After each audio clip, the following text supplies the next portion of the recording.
Not a day goes by where I do not have some awesome Microsoft Flight Simulator news to share with you guys. We finally got a post on Facebook from DC Designs regarding their Concorde, which we haven't had for almost a year now, and we've got our first look at the Fly the Mad Dog MD80X in Microsoft Flight Simulator, and my goodness does it look awesome. Plenty of news in today's video, put your seatbelts on, tray table stowed, let's get up in the air and right into this Microsoft Flight Simulator news.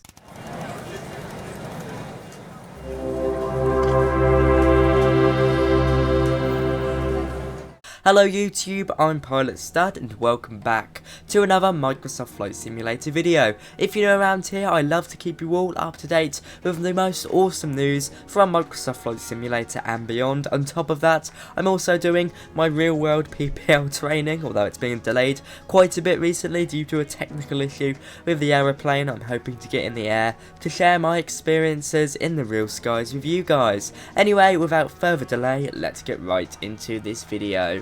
So first of all, we've got a new Spitfire in Microsoft Flight Simulator. Aeroplane Heaven have released the Supermarine Spitfire Mk for the sim. Now of course, Mk was the first variant of the Spitfire. Designed in the late 1930s, it did see active use throughout the Second World War all the way up to the 1960s by some air forces. Now of course, it was made slightly more redundant by the end of the war as better versions came out, improved variants with different engines moving away from the Merlin engine. But being the first one, it's got to be the most beautiful one. So original, and of course this aircraft was one of the ones that won the Battle of Britain, although arguably it was the Hurricane, but we won't get into that. The Spitfire is an aircraft I so enjoyed in seeing in real life. I've seen it quite a few times actually at Duxford, and it's such a beautiful aeroplane. You can pick it up from Sim Market for $32.95. which is what, around 25 UK pounds. I've already paid £22 for the other Spitfire by Flying Iron Simulations, which is very good, so I'm not too sure whether or not I'll pick this up or not. The cockpit does look brilliant, the external view looks awesome, it seems to be a bit higher fidelity than the Flying Iron Simulations one. Just look at this photo, for example, you can see all of the windows open, all of the doors open, and I'm not too sure what we've got on the wing there, but it looks like some sort of step to help you get up. I'm not too sure, I've got to be honest.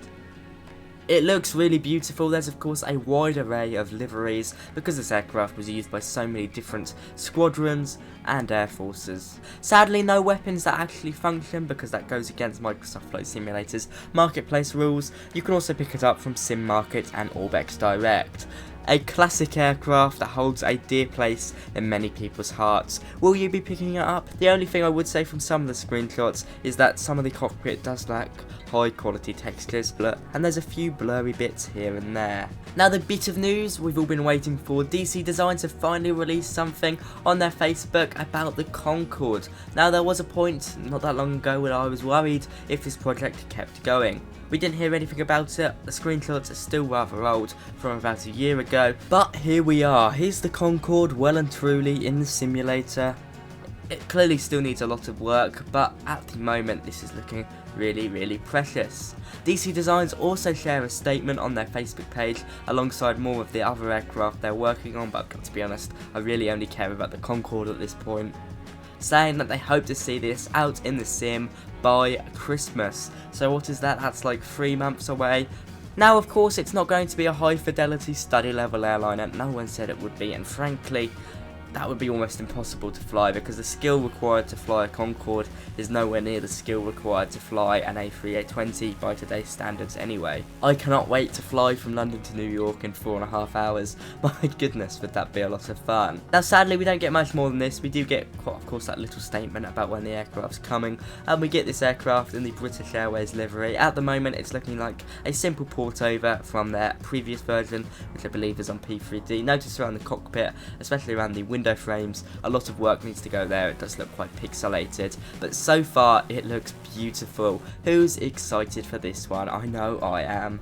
Going off their update, their Friday update, off the statement, they say that Concorde will now dominate the workload until its launch on Microsoft Flight Simulator, hopefully before Christmas 2021. A first image has appeared soon, which is the one I'm showing you now, and the interior will take some time as it needs a lot of remodelling and retexturing to bring it up with Microsoft Flight Simulator standard. So sadly it will be a big old port over, but I hope they do a good job at it. DC Designs seem to strike a good balance of quality and price. Not the highest quality, but certainly not the highest price. The F15 and F14 were both met with acclaim and annoyance, really. Some people like them, some people hate them. I guess it's a bit like Marmite. I personally quite enjoy DC Designs aircraft. They're fun and really make you enjoy these special aircraft, although they're not study level. I don't know how much it will be. I'd imagine around the £40 UK mark. And seeing as this is the first Concorde, really the first supersonic airliner we've had for the sim, I think they're really going to have a monopoly over this market for quite some time. So I don't imagine this will be cheap. I think they'll probably put the price up as high as they possibly can without people not buying it. In addition to that, they're working on a freeware project, the Northrop P61B Black Widow, an interesting reconnaissance aircraft that you'll be able to get for free. So that's something nice DC Designs are doing. What do you guys think about? Of course I'll pick it up and take a look. Not necessarily my cup of tea, but as it's free, who can complain? Moving on, we move over to the biggest bit of news we've had probably over the last few weeks. FlyByWire have released a video on their YouTube channel of the engine startup of the MD80 in the sim. Now this is a study level airliner that we've seen on P3D and Flight Sim X. It's expensive, it comes in at around £100 UK, you heard that right. I would imagine the price on Microsoft Flight Simulator will be similar to the price from Flight Sim X and P3D. Of course we haven't seen it, it's not out yet, so this is our first video. But from people's reviews of it, it seems to be pretty worth it. Now, of course, that's a massive investment and not one to take lightly. So unless you really want the MD80, you probably won't find yourself buying it. But this is a high-fidelity airliner that I believe is used in real life to train people on the MD80, although not many of them are in use anymore. The last commercial flight on any major airline was by Delta Airlines in June 2nd, 2020, so not that long ago, so it's nice to see that this aircraft has seen some time in the sky recently. I believe it's used by some minor airlines around the world, and of course it's still in quite active use as a freighter aircraft. As far as I know, the biggest airline still in use with it is Laser Airlines, which has 11 MD80s. In fact, it comprises their whole fleet, so who knows, maybe I'll go on a trip down to South America to fly one of these, because it is an aircraft I think most av geeks really do like. The Mad Dog, of course. But this video, 56-second video, which I've shown most of on this video anyway, the link is in the description. It's something really special. You're getting a nice feel for the lighting, the sound and the texturing, and you can see for the most part it ticks every single box. They seem to be pretty well progressed with this part of the aircraft anyway. And although you don't get much of the engine noise, you can see that most of these systems are working, including the primary flight display by the looks of it, the FMC and all of that stuff. Of course they're getting the APU on as well.